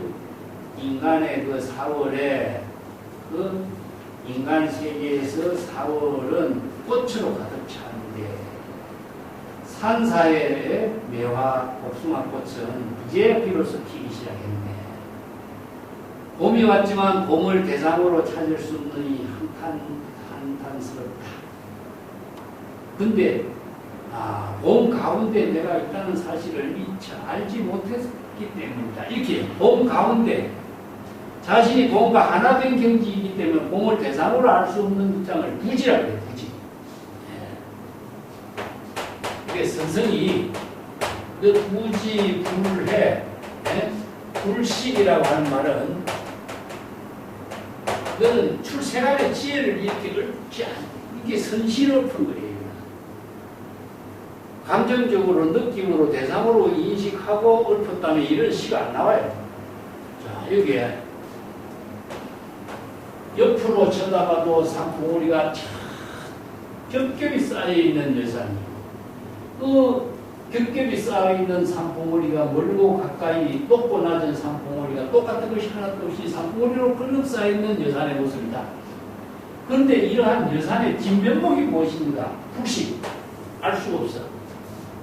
불식이라고 하죠. 여산의 진면목을 대상 경계로 인식하고, 진면목이 뭡니까? 바로 우리가 본래 면목이죠. 이 여산의 본래 면목이 뭘까요? 여산의 본래 면목이 뭘까? 응? 진여 자연이죠. 그러니까 이게 이것은 뭐냐? 불교에서 이걸 제법 실상이라고 해요. 일체 제법의 진실상.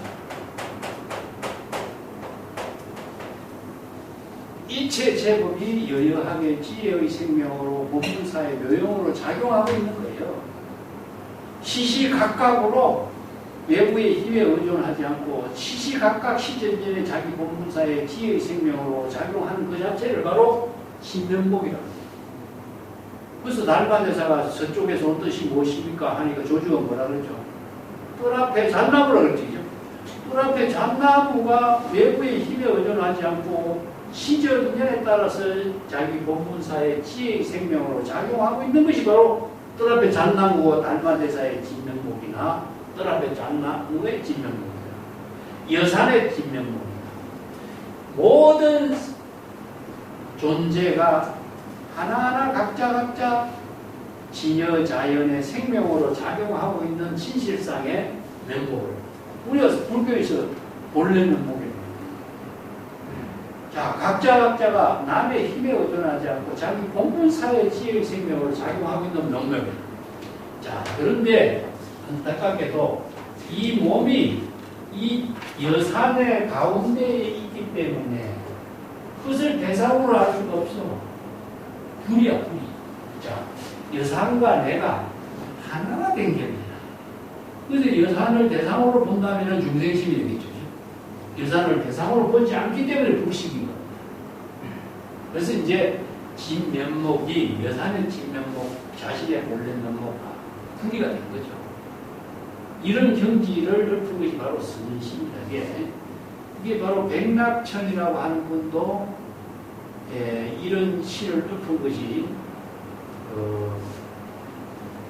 백낙천도 이 시를 어디서 읊었냐면 대림사라고 하는 사찰에 매화꽃이 핀 것을 보고 복숭아꽃이 핀 것을 보고 이 시를 읊어요. 대림사라고 하는 사찰에. 그 소동파는 서림사라고 하는 사찰에서 이걸 읊어요. 이게 선시로서 읊은 유명한 시입니다. 그래서 이제 중국의 온주 선사는 주관 사규 선사죠.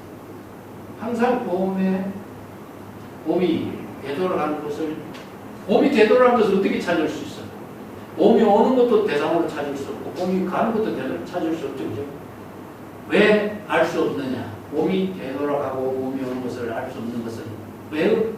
이 몸이 봄과 함께 전향합니다.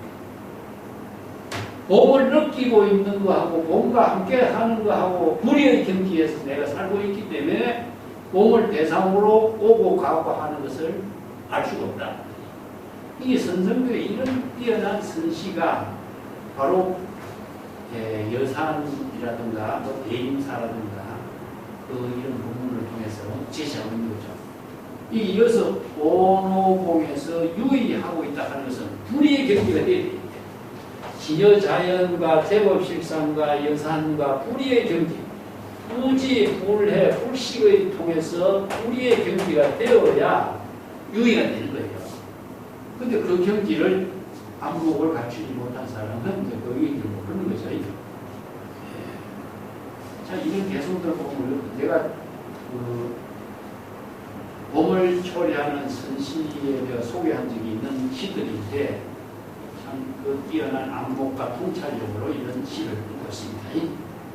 근데 그 수행성은 여산에서 왔다 대답하니까 앙산선사가 일찍 오노봉, 여산의 산꼭대기 유명한 오노봉에 가서 유의한 적이 있는가.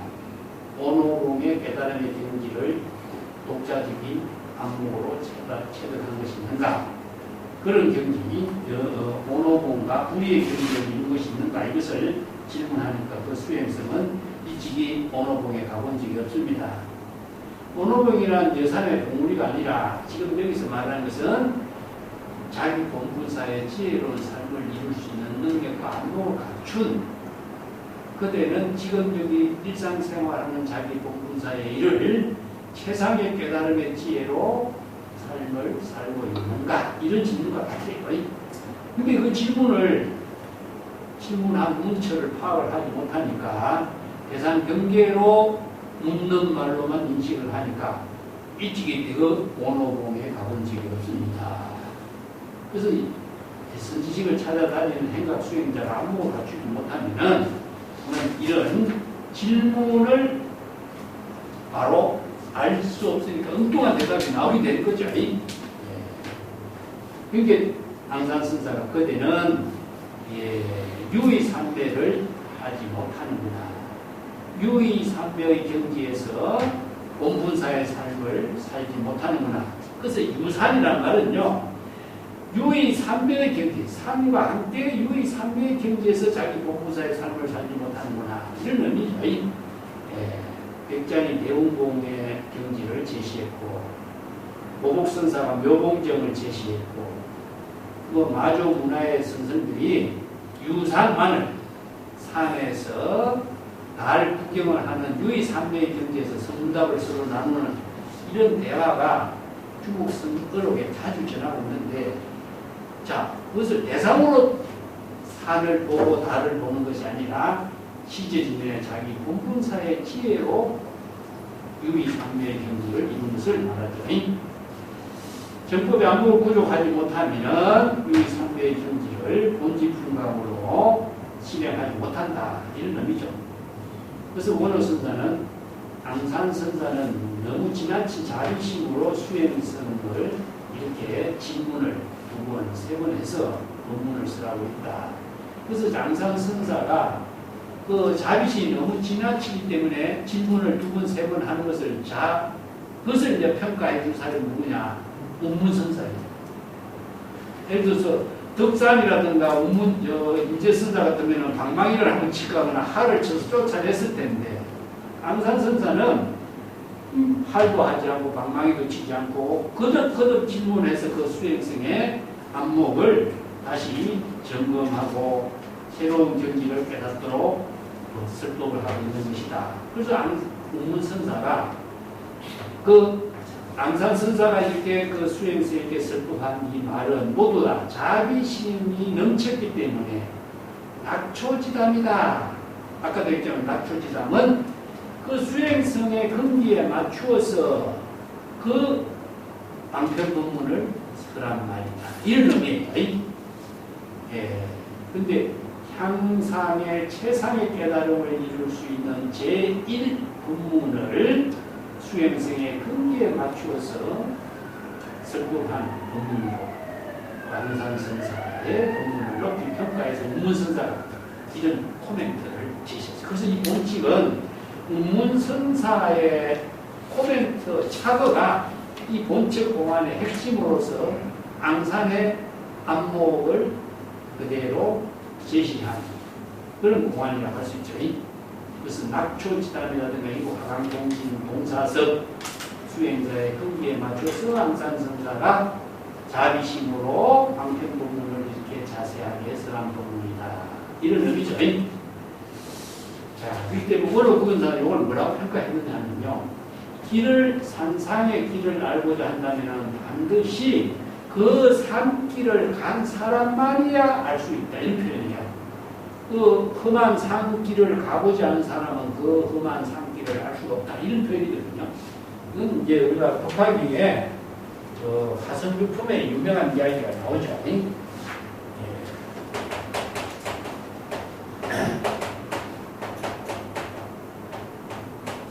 그 파송유품의 도사이야. 도사.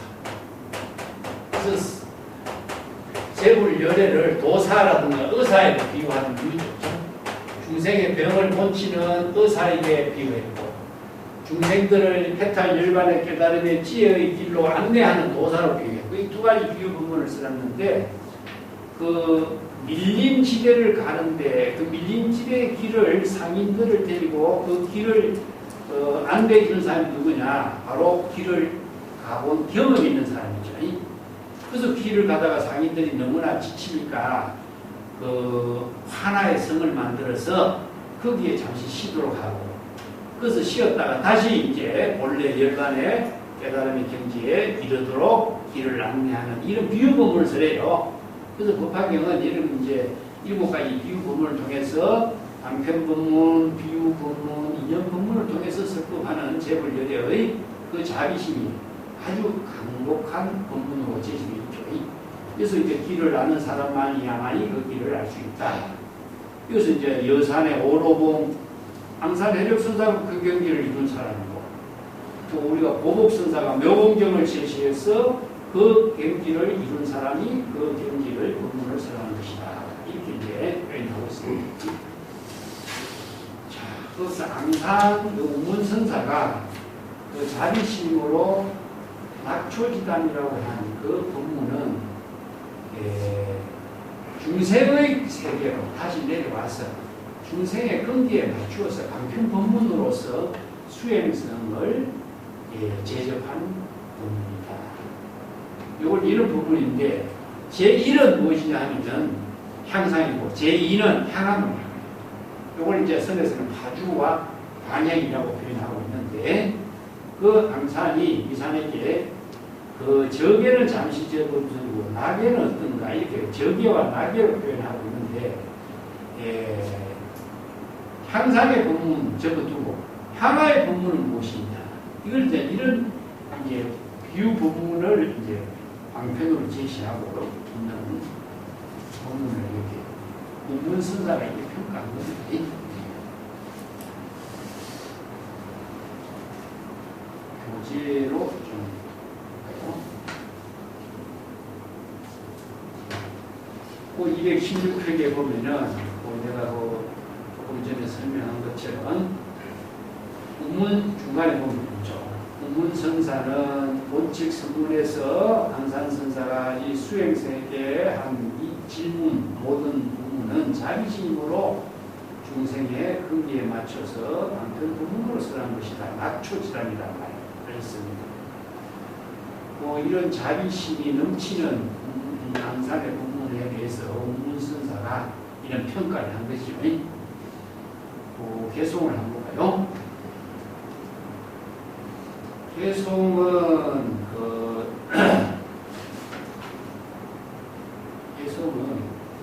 문문이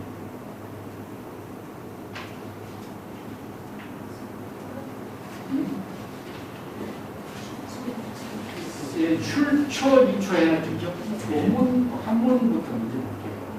한문하고 같이 봐야 되겠어요. 출초, 이초 해놨는데, 그래서 출초란 말은 무엇이냐면은 향상 부분을 말하고, 출초는 향하문을 말하고, 이초는 향상문을 말해요. 이런 표현들도 참 재미난 표현이죠. 출초는 향상. 그래서 이제 여기에 설두선사가 그 우문선사가 한 이 본문을 가지고 이런 개송을 정리를 한 거죠. 출초, 이초.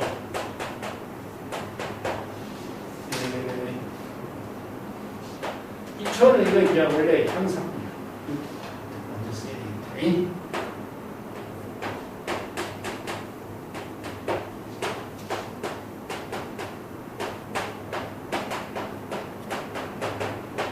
원래 출초를 다른 말은 낙초지단과 같은 뜻이야. 낙초지단이다.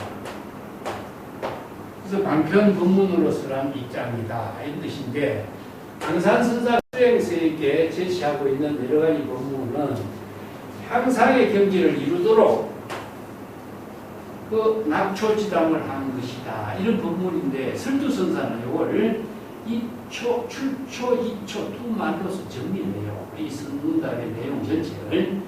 출초는 향상문이고 입초는 낙초지담입니다. 출초는 향상문이고 이거 바뀌었습니다. 출초는 향상문이고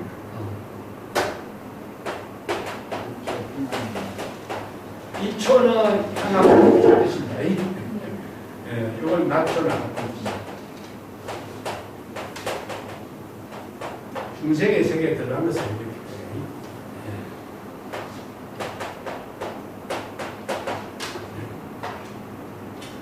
이렇게 출초는 무엇이냐면은 생사해탈을 벗어나게끔 하는 겁니다.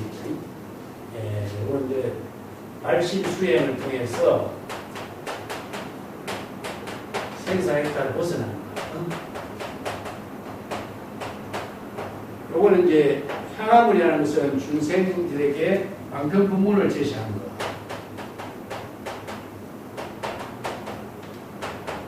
그래서 이 향화문, 향상문을 이렇게 표현하는데, 이걸 이제 출초, 입초 이렇게 앙상선사의 법문하고, 또 운문선사의 낙초지담하고, 이걸 합쳐가지고 출초, 입초 이 개성으로 묶은 거예요. 그래서 운문선사가 앙산의 입장을 이제 낙초지담이라고 하는 것을 여기다가 설두중요선사가 이 개성을 제시한 건데, 앙산선사는 수행성 있게 출초, 향상, 제1의 깨달음의 경지를 이끌어 설법하는 것이고, 또 향하의 제2문으로서 제시한 부분이다라고 이제 운문선사가 이렇게 평가했는데, 이것은 학인의 근기와 안목에 맞추어서 어느 때는 향상문을 제시하기도 하고 자비식으로 향화문을 제시하기도 했다. 또 이런 일구 일기일경이라는 한마디 법문이 모두 다 그 한마디 법문을 통해서 종지, 불법의 종지를 깨달아 체득하도록 제시하는 부분인데, 그 지연관계, 정법의 안목을 부족하지 못하면은 그 종지를 바로 수용하지 못하는 거죠. 그래서 이제 선생들은 이심전심으로 안목을 부족했을 때 지연관계가 돼요. 지연. 그 이심전심이 되는 거죠. 그래서 이심전심에 전법의 안목이 부족되지 못하면은 선생들의 법문의 내용을 무슨 말인지 알 수가 없어요. 파악하지 못하기 때문에 그에 맞춰서 바른 지혜로 대답을 하지 못하는 거죠. 그 두 번째 구절은 수의 신초로, 수의 신초. 자, 이 말은 누가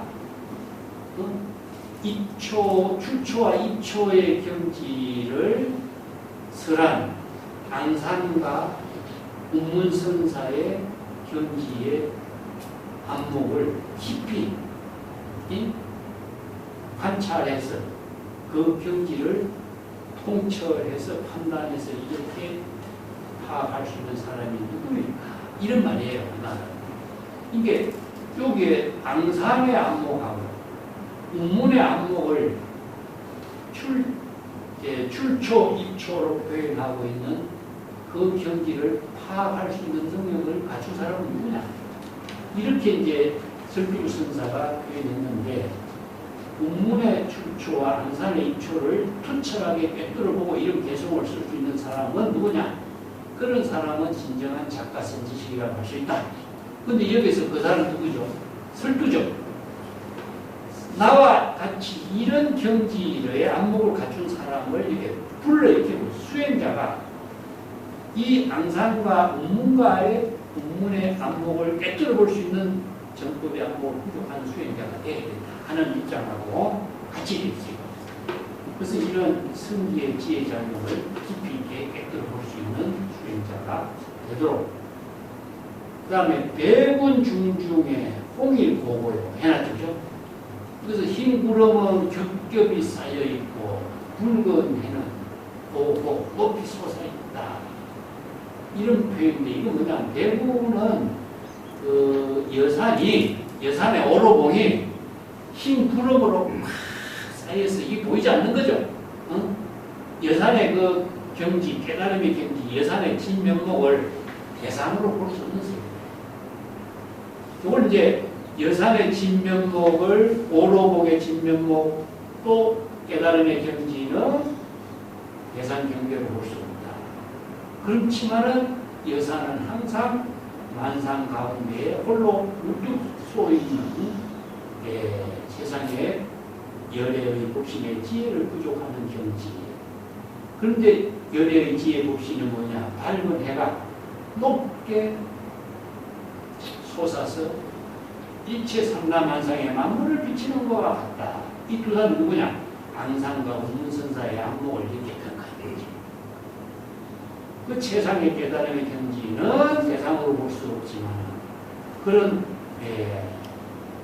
그 십제진의 본분사로 대군과 같이 무심하고 붉은 해와 같이 진여법신의 지혜의 작용으로 일체의 모든 삼라만상을 밝게 비치는 것과 같다. 이런 평가를 대승으로 합니다. 자고무하에 우면 이노. 이 면자가요.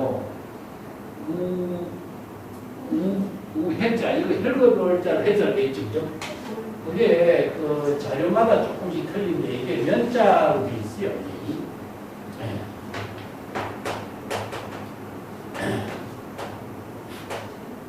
이 면자예요. 이건 눈으로 흘겨보다는 뜻이고 이 면은 무엇이냐? 흘깃보다 그냥 스쳐보다 이런 뜻이에요. 근데 흘겨보면은 감정이 들어가잖아. 그래서 이 말은 나도 이제 다른 자료에 맞춰서 옛날에는 이렇게 썼는데 원래 이것은 면자로 견눈질하다 이런 뜻이에요. 견눈으로 굵게 살펴보다. 이게 무심하게 보는 경기를 말해요. 무심하게. 이게 흘겨보면은 감정이 들어가는 중생심의 묘역이 되고 이게 무심하게 흘깃 쳐다보는 것을 표현하고 있습니다. 왼쪽으로 돌아볼 틈이 없고 이것은 무하라고 하는 것은 허물이 없다는 뜻인데 구슬에 티가 없다는 뜻인데 왼쪽으로 쳐다볼 때 뭐 구슬에 흠이 없는 것처럼 그냥 슬쩍 쳐다보는 거. 오른쪽으로 견눈질해 볼 적에는 힘이 늙었다. 늙었다 표현이 나오죠. 그죠? 이런 표현들이 참 어려운 원주기 표현인데 설두선사는 입초, 운문선사는 출초. 입초, 출초를 자유자재의 성기로 화두와 방향, 향상과 향하의 수단을 만진 입장에서 이제 읊은 것을 이렇게 표현하고 있습니다. 그러고 붉은 해가 태양이 동쪽에서 밝게 비치는 모습을 이렇게 보이는데 좌쪽을 쳐다보면 슬피 쳐다보고 오른쪽을 쳐다볼 적에는 슬피 쳐다봐도 오로봉 영롱한 진여법신의 지혜 전용 진주의 구슬 것처럼 티가 불지결을 부족한 앙산 해적의 신경은 무시무사하고 좌측으로나 우측으로나 hin두자와 어느 곳에서도 걸림없이 우애자지한 요용을 펼치고 있다. 이런 의미로 이제 이런 시를 읊은 거예요. 오른쪽으로 이렇게 보니 이미 늙었다. 이런 말 했죠. 그죠? 늙었다라고 하는 것은 앙산이 오노봉의 고공정상, 최상의 깨달음의 경지를 이룬 그 입장은 좌우, 선악, 검정 모든 경지를 대상으로 초월하고 저랑무의 한도인의 경지에서 유의삼배의 경지에 살고 있는 모습을 이렇게 표현한 거예요. 늙었다라고 하는 말 자체가 참 재미나는 것이 무엇이냐면 시편담에도 이런 말이 있어요. 구도행을 출발할 적에는 얼굴이 마치 옷과 같이 젊었는데, 얼굴이 옷과 같이 윤기가 나왔었는데, 안타깝게도 되돌아올 때 수염, 김인변의 수염은 늙은 흰 수염이 나왔다. 이런 표현이 있어요. 이게 수행자가 처음 구도자가 깨달음의 경지를 이룬 입장을 이렇게 젊음과 늙음으로 표현했거든요. 그래서 이제 젊음과 늙음의 표현이 동산의 시에도 언급되지만 늙음은 최상의 깨달음의 경지를 이룬 것을 늙음이라고 표현해요. 그렇기 때문에 여기에 앙산 해적선사의 그 경지는 좌측이나 우측이냐 일치 모든 차별 대상 경계를 초월하고 무신무사의 경지에서 노련한 안목을 부족한 능력을 갖춘 사람이다. 이런 평가를 하는 거예요. 그 예로 이제 오늘 법권선사는 이제 그 평창에서 이런 그 유명한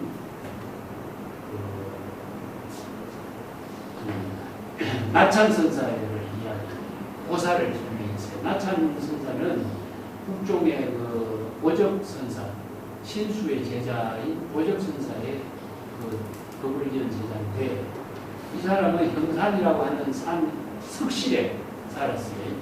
한산 석득도 석실에 살았죠. 그래서 당 덕종이 그의 명성을 듣고 사신을 보내가지고 그를 웅중으로 초빙을 하려고 하니까 사신을 보냈는데 그 사신이 찾아가 보니까 그 사람은 쇠똥에다가 토란이라든가 이 감자를 구워 먹어서 콧물은 질질 흐르고 아주 거지 옷을 입고 추하게 살고 있는 모습이거든. 그렇게 당신 그 햇빛을 쬐고 있는데 햇빛을 그대들이 햇빛을 가리고 있으니까 좀 비켜주시오. 이게 뭐 서양의 디오게네스라는 별명이 붙은 거예요, 이 사람이.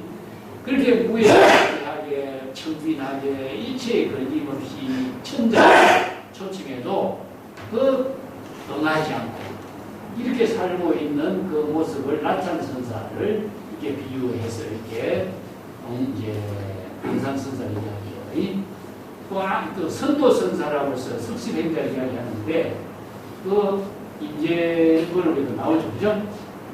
석실선사는 그 해창 폐구를 만났을 때 당시 성공을 얻고 행자가 됐어요. 그래서 이제 디딜방아를 끼얹고 사찰이 일을 도와주면서 그 행자의 생활로 한평생을 마쳐요. 근데 도인으로서 안목을 갖추기 때문에 디딜방아, 육조 해능도 디딜방아를 6개월간 끼었다는 거죠. 석실 행자도 디딜방아를 끼어서 노동을 하면서 행자 생활을 하면서 다리를 옮기는 걸 잊어먹었다는 거예요. 디딜방을 하면 왼발, 오른발 다리를 옮겨야 되는데 무신의 경지에서 지금 자기 본분사의 지혜로운 삶을 살기 때문에 다리를 옮기는 일을 잊고 본분사의 지혜로운 삶을 산 사람이다. 자, 이것을 비유해서 앙산도 그런 경지의 인물이다. 이렇게 평가를 한 거예요. 그 다음에 마지막 구절에 운불경과 한산자이 나오죠. 그죠?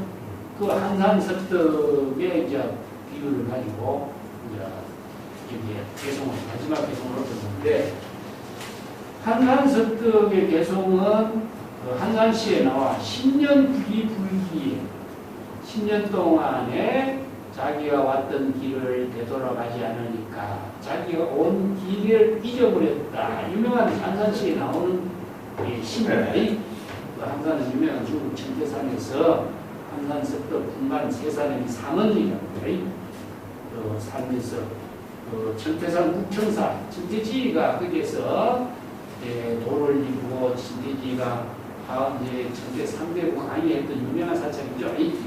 여기에서 국청백록이라고 하는데 국청에 천태지가 100가지의 자료를 전한 것이 국청백록이라는 자료가 있어요. 여기 국청사에서 불을 떼주고 그들의 일을 하면서 밥이나 얻어먹고 하는 그 사람이 천태산 국청사에 살던 천태산에 살던 한산석덕이죠. 그런데 무심의 도인으로서 본문사의 삶을 살고 있기 때문에 그 천태산에 살다가 자기가 10년 전에 10년 동안 집으로 돌아가지 않으니까 자기가 온 길까지 잊어먹었다. 이 의미가 열애죠, 그죠? 무소중내 영무소라 오고 가고 하는 대상 경계의 길을 모두 잊어버린 무심의 경지의 삶을 사는 보입니다. 이것을 비유해가지고 강산 해적선사의 경지를 이렇게 설명하고 있습니다. 자, 여기까지 오늘